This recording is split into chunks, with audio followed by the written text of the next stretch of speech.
Welcome to the Journey Principles, where we show you how to go from stuck to unstoppable with life strategies that work. Now, here's your host and creator of the Transform You framework, Stephen Scoggins.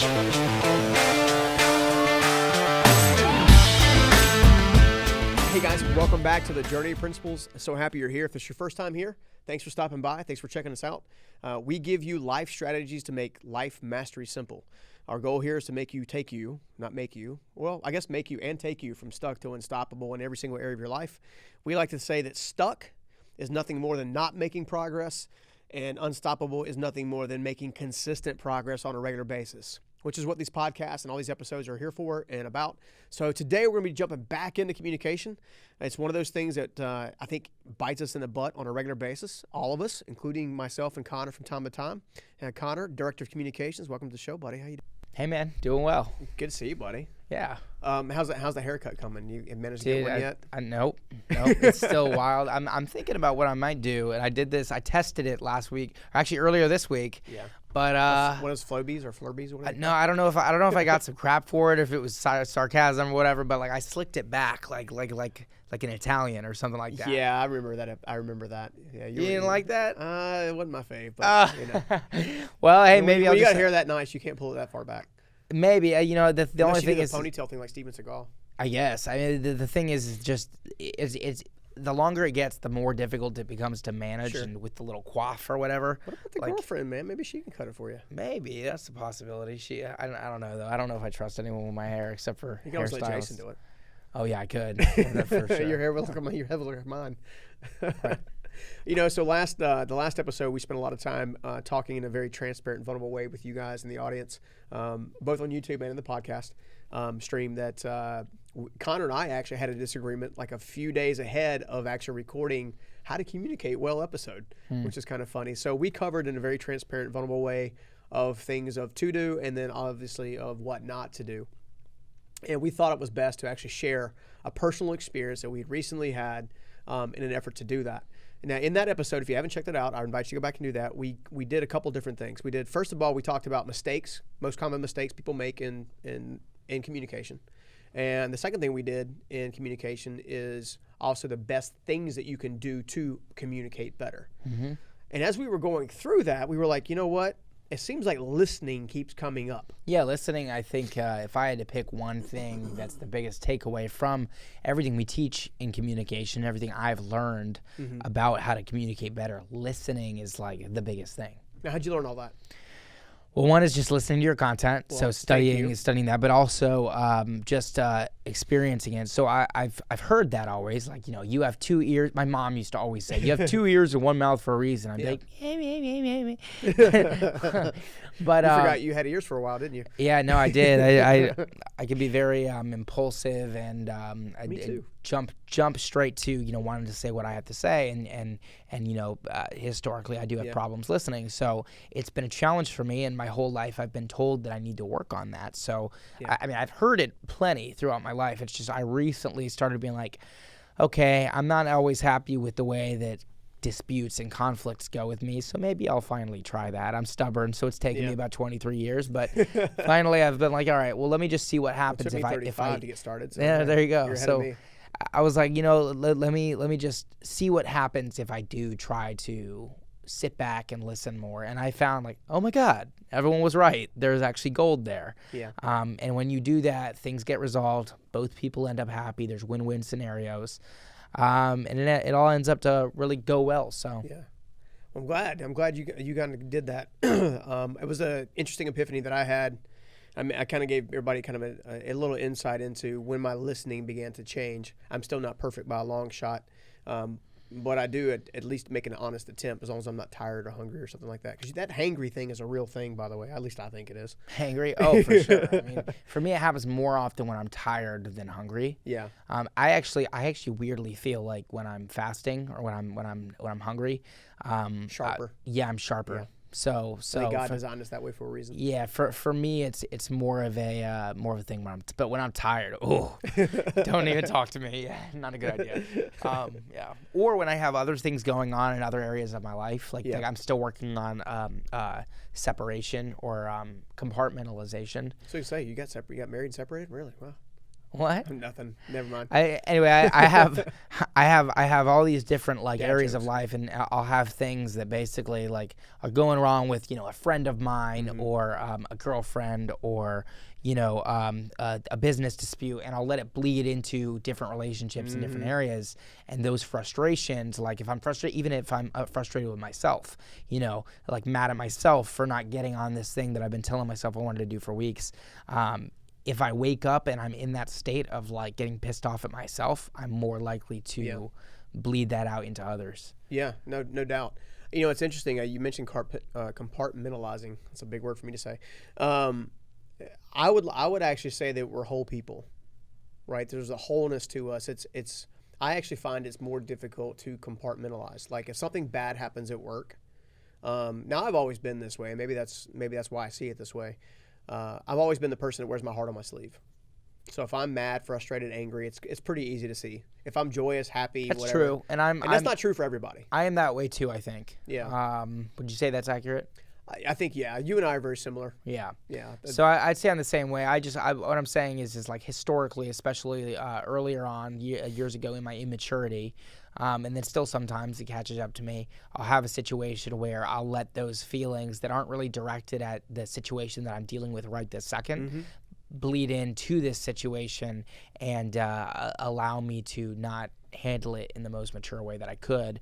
Whereas if I was not dealing with all those other things in other areas of my life, I feel like I would be in a more stable mindset and able to. So before I even jump in this list here of things that can make a big mistake in listening skills, what do you think are your top 3 struggles when you're trying to be a better listener? Dang, I wish you said communication so I could have used listening as one of them. But, okay, so I actually can answer that. So biggest 3 struggles with listening. So the first thing that comes to mind is I have what I want to say, and it's in my mind.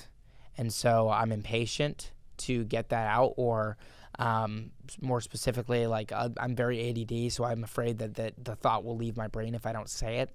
So I have this really bad habit of as soon as something pops into my brain, even if the other person isn't done saying what they want to say, I'll just interject. I do that on the podcast all the time. I'm just oh wait, and also, and then you're oh okay, I guess I'll just wait here while you're done. Screw what I wanted to say. Let me know when you're done. No, so it's just I don't know why I do that. I think it's just a really bad habit that I've developed through the 23 years of life that I've had. But I'm always waiting for my turn to speak essentially. So that's a big one. The other thing with listening is I can let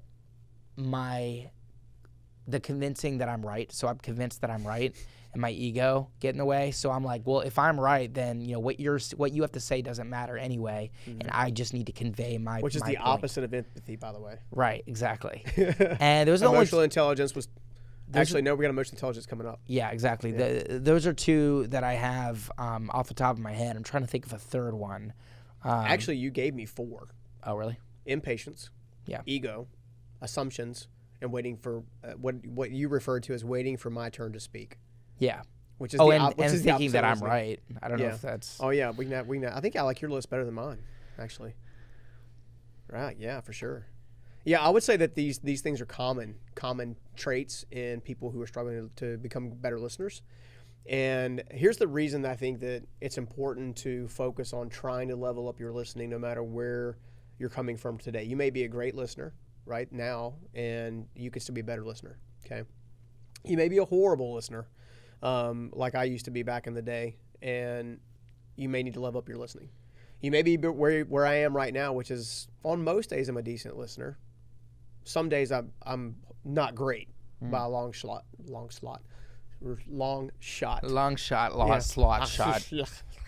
Promise we haven't been drinking. I'm just tired. Yeah, so if you look at that as an entire not a demographic, but like a quadrant, you've got, hey, look, I'm all right, they're all wrong, I'm half right, and they're half right. where do you think bridges can be built? I don't know. That's going to be really confusing for people listening. So yeah, sorry, I sketched it out on my little doodle pad. But so can you give me the options again and just describe them? So I would, if you were to draw 4 boxes, or just draw a quadrant. We like to draw boxes within boxes. And for those of you listening, you can probably just imagine 4 different scenarios. Yeah, exactly. Especially if you're tired. So I'm like, well, and also, I mean, if you're driving, I don't want anyone like visualizing boxes and then crashing on the highway. Grab your Sharpie, start writing. Your windshield. Yeah, there you go. All right. There's the position that says I'm all right. Right.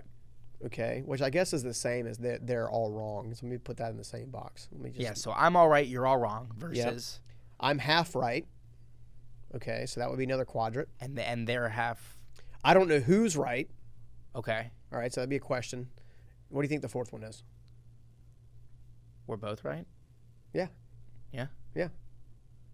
So which one's the best? Yeah. Probably the last one. We're both right. Okay, how do we get to we're both right? What has to happen in the terms of listening? You have to, well, in terms of listening, I mean, you have to, first of all, so you already know why you think you're right. So, I mean, let's be honest. Yeah. Like, if you're not convinced you're right, you wouldn't be having a debate to begin with. Yeah. So, you're pretty much taken care of. The only thing you need to do is figure out why they're right. Yeah. Which means you've got to ask them some questions. Mm-hmm. You've got to say, can you help me understand? Which is one of the most cool, powerful we thank our buddy CeeLo for that one. Right, yeah. I'm sure he learned it from somewhere. You always mentioned to me is the saying, can you help me understand? Because it's not aggressive. Mm-hmm. It's not saying, well, why do you think that? Blah, blah. And it's just, hey, well, I want to understand your, I want to understand your viewpoint. Can you help me understand where you're coming from here? Yeah. And most people are going to be like, respond amicably to that. Because they're going to be like, well, okay, yeah, no, sure, of course. And honestly, if you're having a debate with someone, both people want the other person to understand. So when you kind of interject and say, can you help me understand? They're like, well, hang on. That's exactly what I want to do. Yeah. So they're going to play right in and say, okay, yeah, well okay, here's where I think I'm right. And you already know where you're right, and then it's your job to think that through, and this is why you're patient. You're coming up with a list of where the connections are and where the disconnections are, and then you can make a bridge and say, okay, I can see where there's a conflict between my right and your right. We're both right in our perspective. Now, how can we come together and solve the disconnects? Yeah, so I would add to that, and I'd say the first step in better listening is obviously to open your ears and listen with the intent to understand. Right. Okay. That's good. The second step in this process is start with where there is common ground, then work through the things that so basically your common ground are the things. I'm drawing them on a piece of paper, so this may help our graphic designers later. Start off with common ground, which is, nothing more than the areas in which you agree. Okay. Slowly, patiently, over time, meaning over the course of 3 minutes, 5 minutes, an hour, 2 hours, whatever time it takes, start working through where those disagreements are. Look for the common denominator in those disagreements. In other words, is it personal? Meaning, is it an ego thing? Is it a jealousy thing? Is it a past trauma thing? Meaning that person crossed you or betrayed you in the previous time, and now this episode is like making you rethink everything. Like what are the common denominators? Look at them objectively, and then look if you can build a bridge over them. And that can be difficult to do in the heat of the moment. Oh, for sure. Which is why sometimes it's important to step away. But in addition, we talked about in the last show, for sure. Right, exactly. But then also, like, if you can in the moment, and some people have brains that work in different ways than others. Some people do need that time to process and really think these things through to find those denominators. Some people are very, very quick thinking on their feet, and they can pretty much piece them together as they go. No matter which one you are, it's important to take that time. And that could be as simple as if you are one of the more quicker thinking people, those people tend to, I find, run into the trap of, being impatient as well. So if that's you, that could be as simple as instead of speaking very fast and interjecting and as soon as it's your turn to speak, jumping in with your thing to say, pause for a few seconds, take a deep breath, and while you're thinking, and also while you're listening, like while you're listening, you should be thinking about, all right, where does this connect? When you're asking them, how can I understand? Or help me understand. So you want to take it to another level? Yeah, go ahead. We talking about taking listening to another level? What? So this is a twofold approach. if you're looking to take your listening to another level, while you're asking, can you help me understand, pull out a notepad. See, I've heard you say that before, and I almost feel like that seems disrespectful. But no, not entirely. Say, hey, look, I want to make sure I understand fully. Is it okay if I take notes? Right? I hate taking notes. Well, so this comes twofold. But that's just me. There are people who are like listening to this. They're like, yeah, I would do that. So what I'll typically do is I'll take that notepad and I'll draw what equates to what looks like a cross on it. Okay. So if I'm drawing this on a piece of paper, you guys can't see it in the podcast driving in your car, but imagine the Christian cross, if you will, on a piece of paper. All right. Right. I put their name in the top left corner. So I see what you're doing. I'll put Connor over here, and I'll put Steven on the other side. Okay. And under there, I'll put perspective. Okay. And then perspective. Okay. And then I'll just list where they're coming from.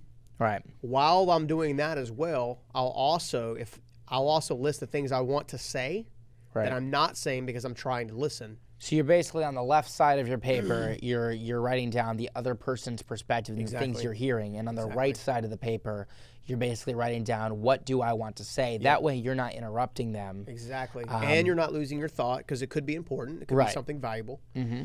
By the time you get to the end of the list or get to the end of the cross, down there where the cross would technically be buried into the ground, you should have a pretty good understanding of where common ground can you can visually actually see that. That's a really good thing, especially for the people who are more oriented as the type of people who would need that time to like really process. Yep. Lists might be really helpful for you to do that in the moment. Because if you're that type of person, those people are typically more detail-minded. I found. So if you if you've got a D and a C going at it, they're going to come at it from two totally different lenses in general. Because a D is like, I'm not writing notes. I got this. I'm just going to think of it as I go, and they could probably do that. A C is like, processing all these variables and things in their head. When you ask permission to take notes, right? Number one, you're showing dignity and respect. Okay, now if they tell you they don't prefer you don't do it, then okay, fine. You said it still. That's you do fine. The best you can. You do your best, yeah. If you show more dignity and respect when you're actually listening and actually taking notes, and then you're able to focus on the common ground areas that are being built along the way. So that's kind of how I like to look at it. Here are 10 very quick things you want to avoid.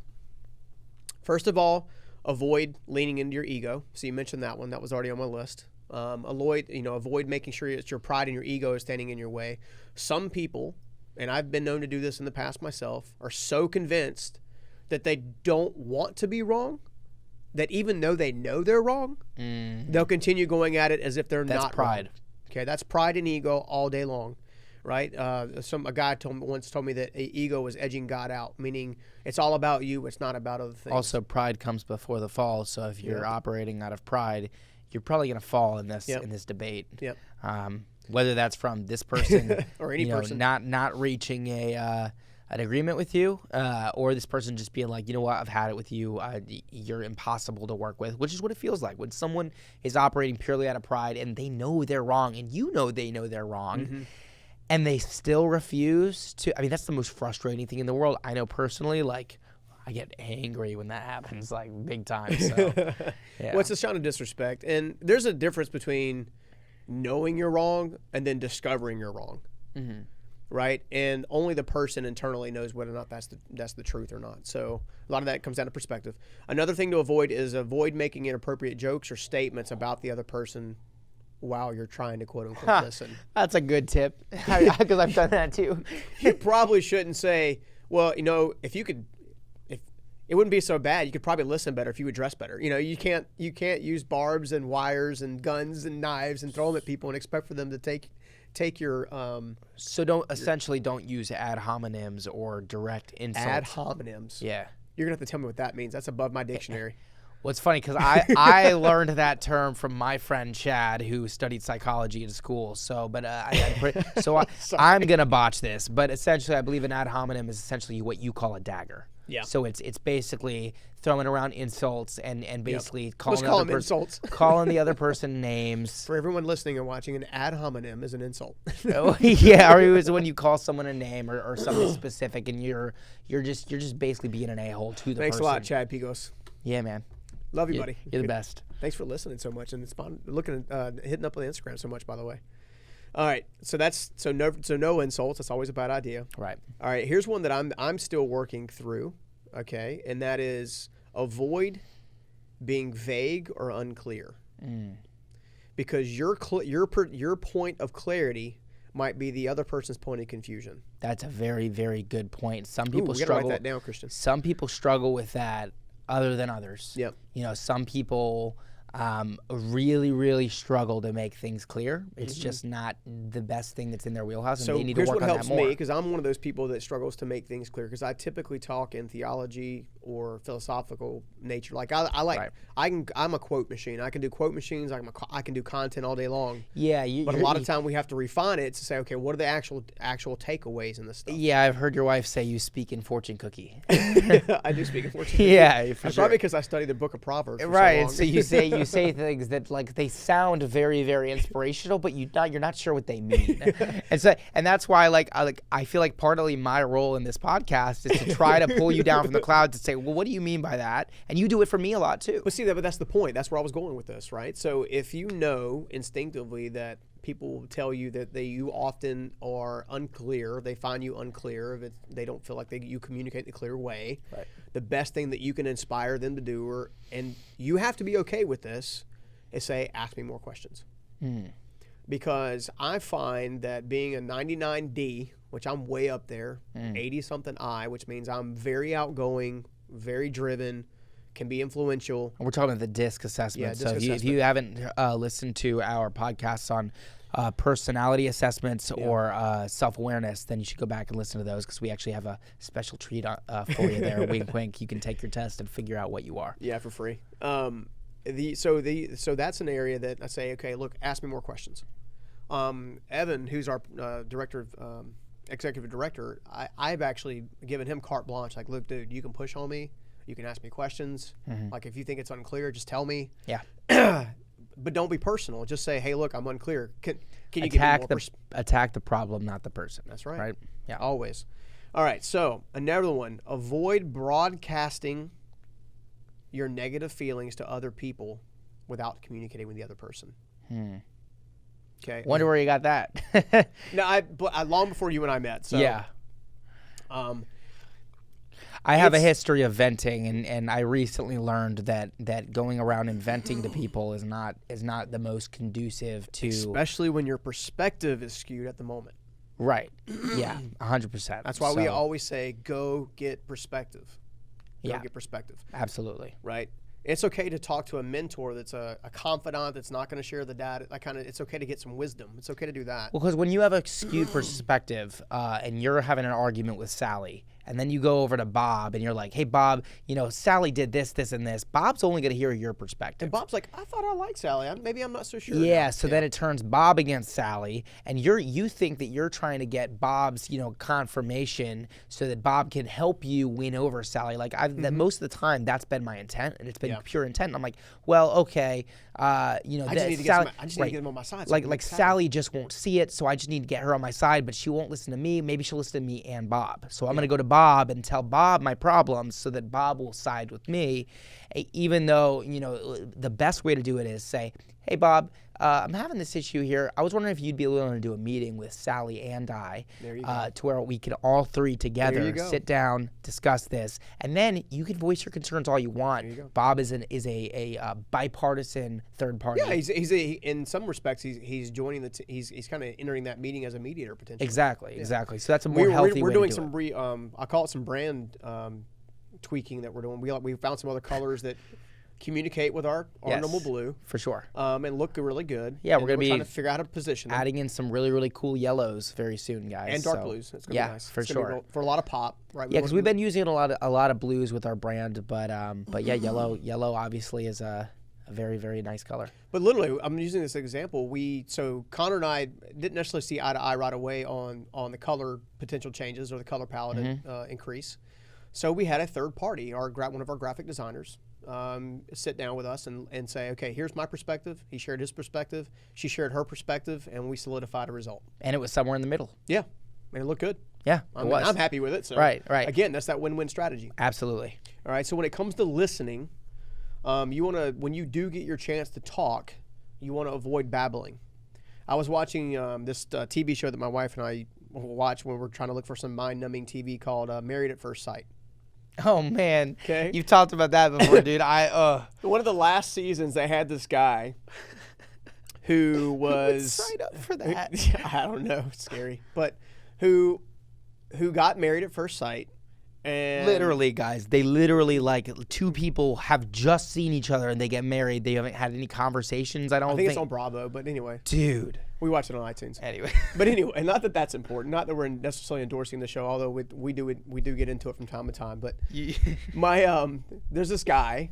He's like a gym buff. He's like the epitome of the GQ guy. He's got the nice hair. He's got the massive physique and whatever.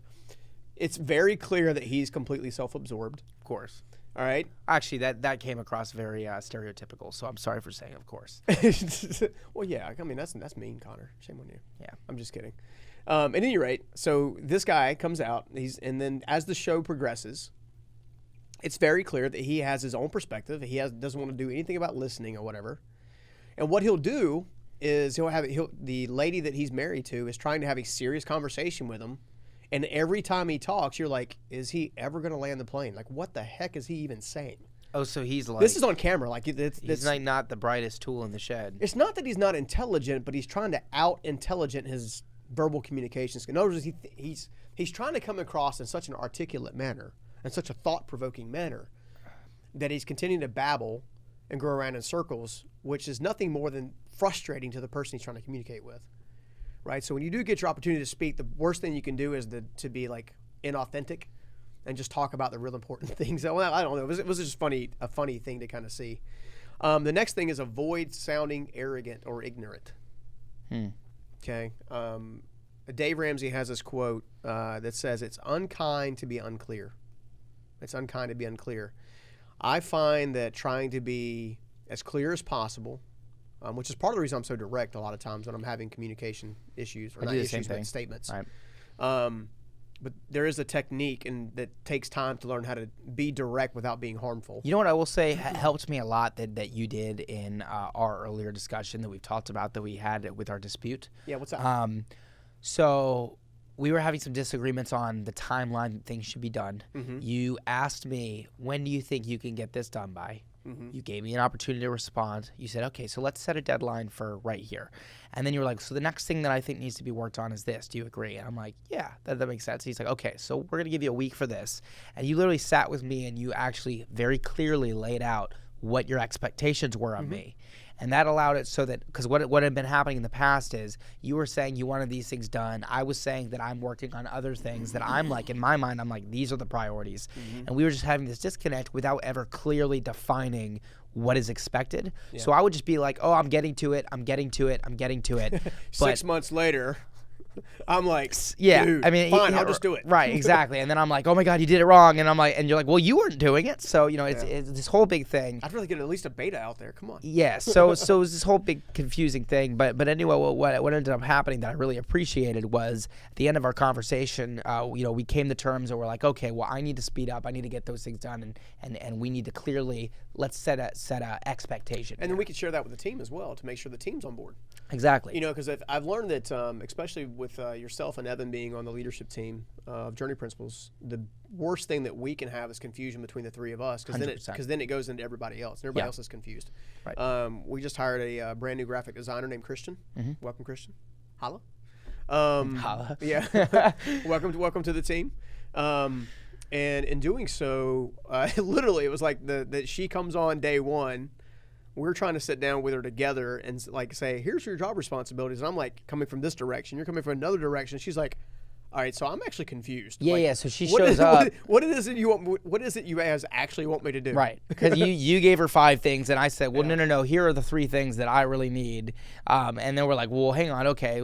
And she's like, well, you guys have given me 8 different things. You both told me different things. And they're both urgent and important. What's going on? Yeah, that's confusing. And so, since then we've resolved that and figured it out. And now so here's what we did in CHE. And I've got one of the things I need to do is I need to have more meetings with the team with Journey Principles. But one of the things we do at CHE specifically is anytime we get ready to have a new hire, okay, we'll go into the boardroom and we'll basically make their KRA on the whiteboard.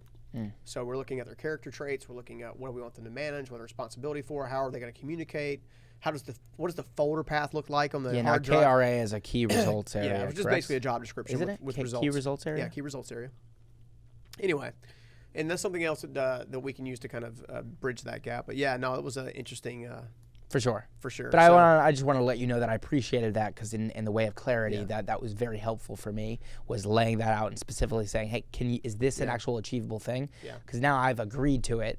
We have clarity on what's expected of both of us, and that way, we're both. And the way I'm wired is I'm a deadline guy.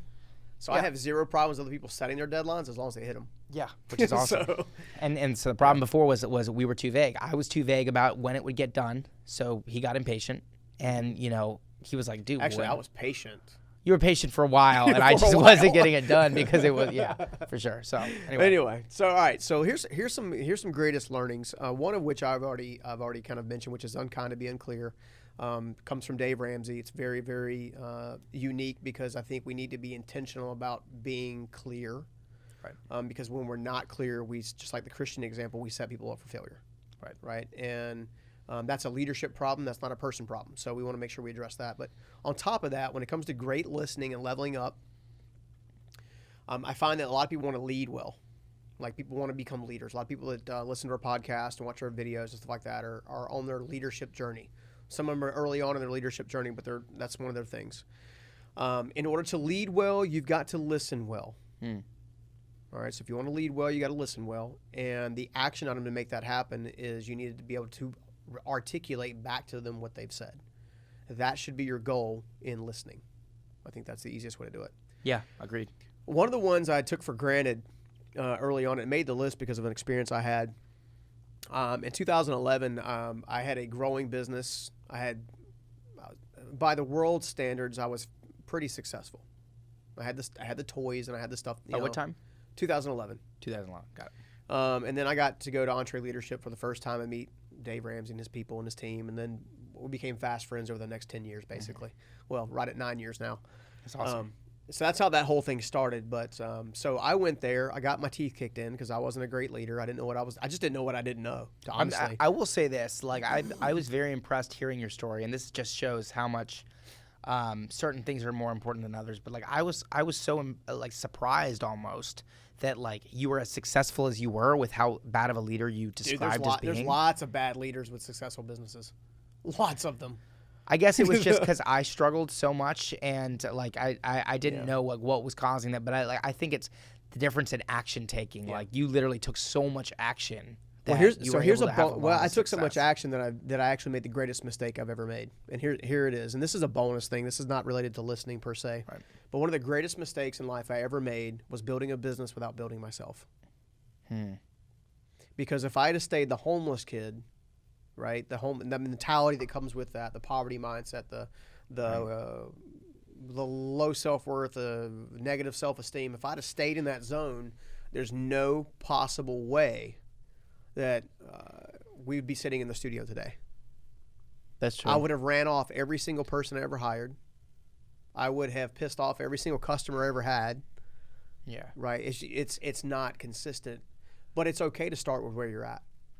I guess it's just weird because I've almost noticed that it almost seems more conducive to success to take way too much of imperfect action than to take way too little of perfect action. Oh, I mean, it's... And I've tried the latter and gotten nowhere. You've got to create momentum. I'm not saying my actions are perfect. I'm saying, but I overthink until I have a quote-unquote perfect plan. And usually my plans are pretty good, but I spend forever to come up with them, and then execution if you're looking for perfection, there's no room for faith. Right. And you just like are like a tornado of action just coming in, and there's a lot of stuff action and faith. There's a lot of stuff that's perfect. There's a lot of stuff that's imperfect, coming from but my it doesn't matter. I mean, that my life and how I got to the seat and how CHE started. I mean, all of that. And now I'm just being honest and transparent with people. You don't have to believe what I believe. I'm not asking you to.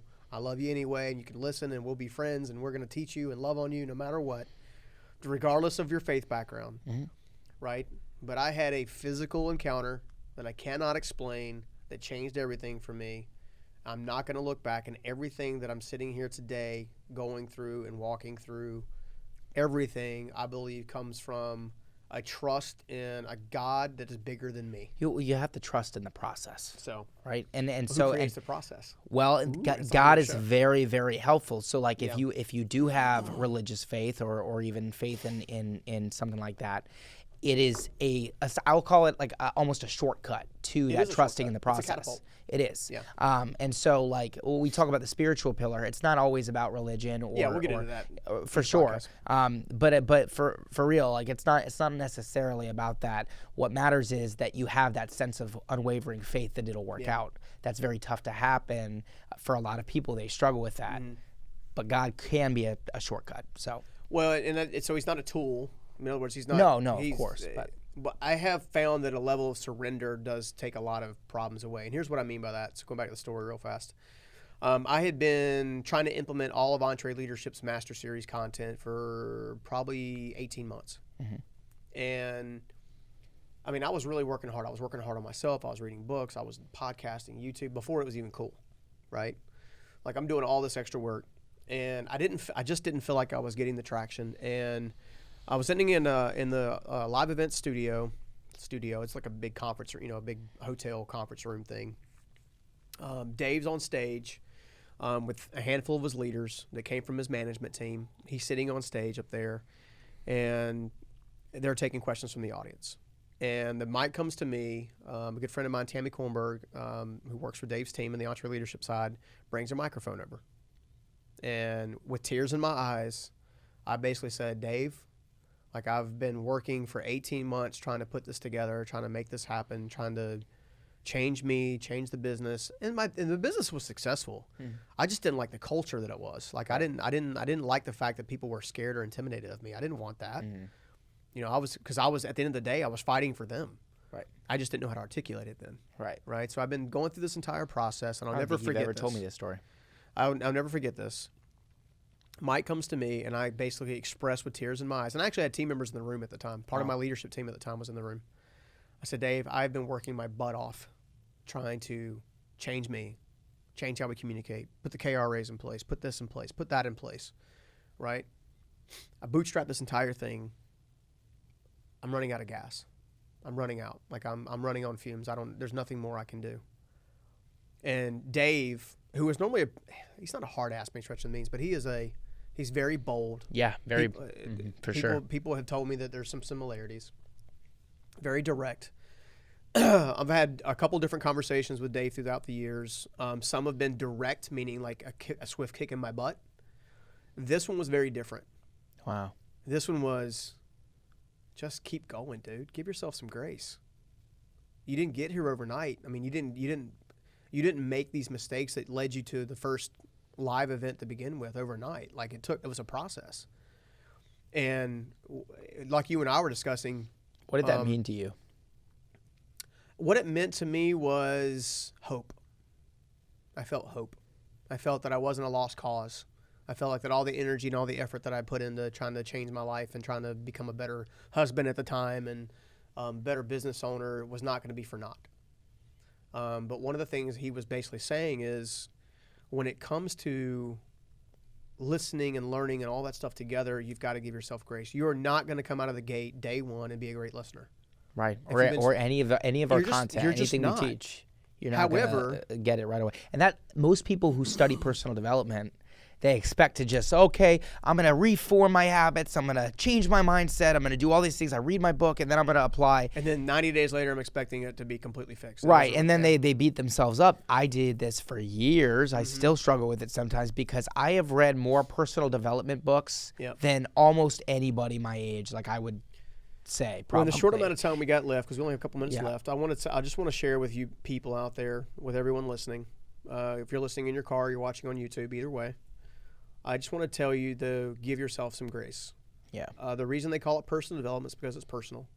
The reason it's so difficult is because it's personal. Right? So it's part of becoming a better version of yourself. It's a crescendo. Right? It's our whole life master, 7 stages of life mastery thing all over again. Right? Essentially, if you remember back in the 7 stages, if you haven't seen that content or listen to it, podcasts, whiteboards, you got it all. Feel free to go in your modality of choice and get it. But about midway through the process is the air of maturity. Right. There's a place of maturity. I was coming into the level of maturity. At that point. Yeah, because I'd become self-aware. I'd been working. I'd been lifting. I had the mentors. I'd been doing it all. I'd been doing the push-ups, as we like to say, right? And I was maturing as a person, and it wasn't not even a few months later that I got to experience the very same thing that Dave told me to keep going on, which is the process of emergence. In that particular situation, my emergence phase was when my then team that was working for me at CHE at the time took me at my word.